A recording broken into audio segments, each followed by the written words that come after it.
Hi cinema lovers, உங்கள் எல்லாருக்கும் வணக்கம்.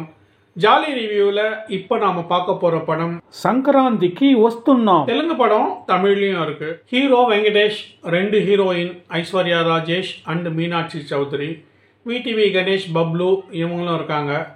படத்தோட கதை என்னென்னா, அமெரிக்காலேருந்து ஒரு டெக்னாலஜி பார்ட்டி இந்தியாவுக்கு வராரு. அமெரிக்காக்கார் இல்லை, ஆந்திராக்கார் தான்.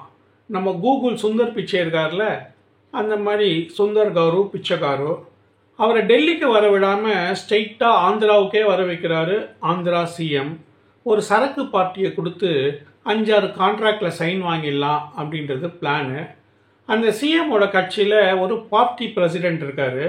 அவர் சிஎம் எது செஞ்சாலும் ஏட்டிக்கு போட்டியாக செய்வார். அது ஏடா கூடமாக போய் முடியும். அவர் அமெரிக்கா பார்ட்டியை அவரோட ஃபார்ம் ஹவுஸுக்கு கூட்டிகிட்டு போய் எக்ஸ்ட்ரா ஒரு சரக்கு பார்ட்டியை கொடுத்து அவங்க மருமகனுக்காக ஒரு கான்ட்ராக்டில் சைன் வாங்கிடலாம் அப்படின்னு பிளான் பண்ணுறாரு. அந்த ஃபார்ம் ஹவுஸில் வச்சு ஒரு வில்லன் அமெரிக்கா பார்ட்டியை கடத்துறான். எதுக்கு? அந்த வில்லனோட அண்ணன், பெரிய வில்லன் ஜெயிலில் இருக்கான். அண்ணனை ரிலீஸ் பண்ணாதான் அமெரிக்காவை ரிலீஸ் பண்ணுவேன் அப்படின்னு ஒரு கண்டிஷன் போடுறான். ஜெயில் வார்டன் ஒரு ஸ்ட்ரிக்ட் ஆஃபீஸர். அண்ணனை நான் ரிலீஸ் பண்ணவே மாட்டேன், உன்னால் என்ன முடியுமோ அதை பண்ணிக்கோ அப்படின்னு சிஎம்முக்கே சவால் விடுறாரு. சிஎம்முக்கு வேறு வழியே இல்லை. இந்த அமெரிக்கா ஆப்ரேஷனை சீக்ரெட்டாக பண்ணுறதுக்கு ஒரு வேட்டையனை தேடுறாரு. அந்த வேட்டையன் தான் வெங்கடேஷ், என்கவுண்டர் ஸ்பெஷலிஸ்ட்டு. ஆனால் கவர்மெண்ட்டு அவரை சஸ்பெண்ட் பண்ணி வச்சிருக்கு. போங்கடா, உங்கள் சங்காத்தமே வேணான்னு தலைமறைவாக எங்கேயோ போய் வாழ்ந்துட்டுருக்காரு. யார் கூப்பிட்டாலும் வரமாட்டார். ஆனால் நான் கூப்பிட்டா உடனே வந்துடுவார் அப்படின்றாங்க அந்த lady police officer Meenakshi Chaudhary. ஏம்மா, கவர்மெண்ட் கூப்பிட்டாலே வராதாள், நீ கூப்பிட்டா வந்துடுவானா அப்படின்றாரு சிஎம். கண்டிப்பாக வருவார், ஏன்னா அவர் என் எக்ஸ் லவ்வரு. நான் தான் அவருக்கு பிரேக்கப் சொன்னேன்.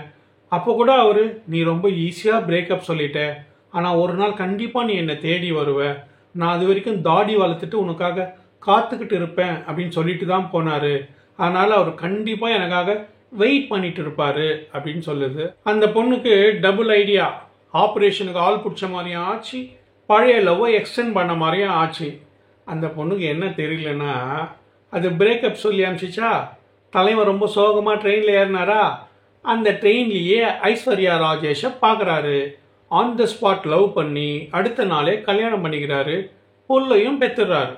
ஒன்றும் இல்லை, 2, 3, 4 புள்ள. இப்போ 5வது பிள்ளைக்கு ஒரு ஆப்பர்ச்சுனிட்டி கிடைக்குமான்னு அயராவது முயற்சி பண்ணிக்கிட்டே இருக்காரு.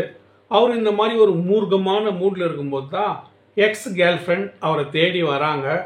அவர் அந்த ஆப்ரேஷனுக்கு ஒத்துக்கிட்டாரா, வேறு என்னென்ன ஆப்ரேஷன் பண்ணாருன்னு கதை போகுது. வழக்கமான தெலுங்கு கலர்ஃபுல் மசாலா படம் தான், ஆனால் மசாலா கம்மியாக இருக்குது.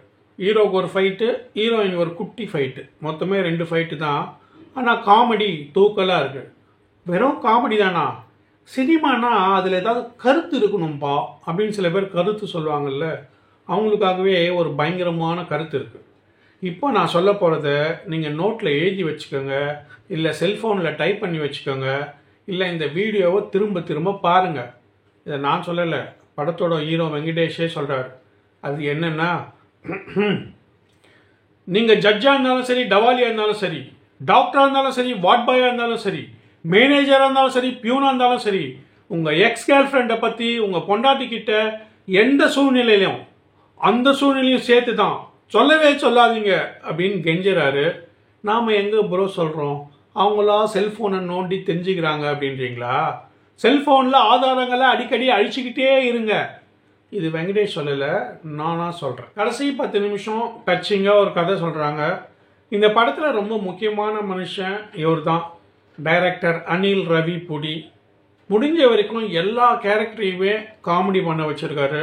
அதனால் நமக்கு நிறைய இடத்துல சிரிப்பு வருது. படம் ZEE5ல் இருக்குது, குடும்பத்தோடு பாருங்கள். ஓகே ஃப்ரெண்ட்ஸ், இந்த வீடியோ பார்த்ததுக்கு ரொம்ப தேங்க்ஸ். இந்த வீடியோ உங்களுக்கு பிடிச்சிருந்தா லைக் பண்ணுங்கள், ஷேர் பண்ணுங்கள், சப்ஸ்கிரைப் பண்ணுங்கள். வீடியோ எப்படி இருந்ததுன்னு கமெண்ட்டில் போடுங்க. அடுத்த வீடியோவில் பார்ப்போம்.